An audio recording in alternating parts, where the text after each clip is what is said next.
Լրություն դահլիճում։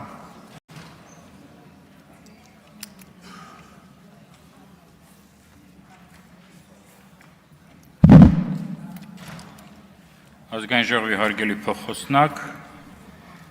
հարգելի պատգամավորներ, ներկաներ, Հայաստանի Հանրապետության Սահմանադրության 196-րդ հոդվածի համաձայն Հայաստանի կարգավորող մարմինը, հեռուստատեսության և ռադիոյի հանձնաժողովը ազգային ժողովի ներկայացնում իր գործունեության մասին տարեկան հաղորդումը։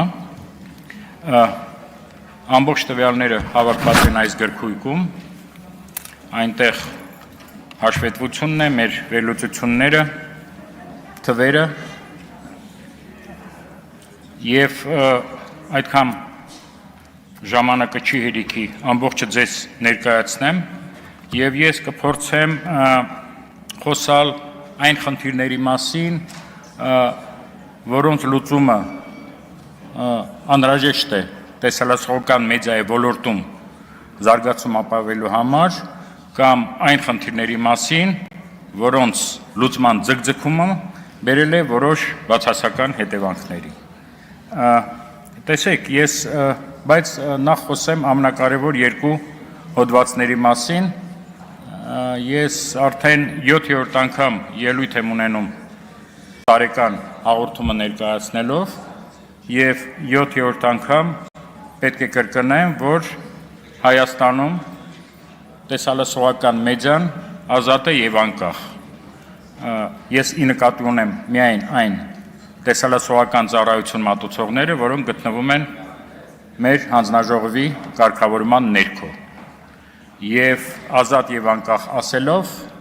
կարևոր նաև նկատառում ի նկատի ունեմ պետություն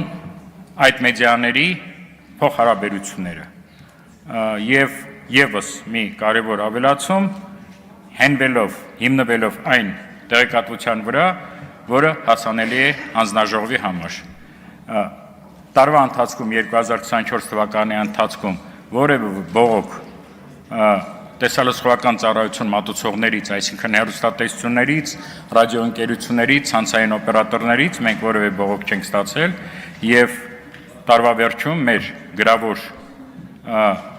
դիմումին նույնիսկ որևէ բացասական պատասխան չի եղել։ Սակայն նորից կրկնեմ, սա վերաբերում է միայն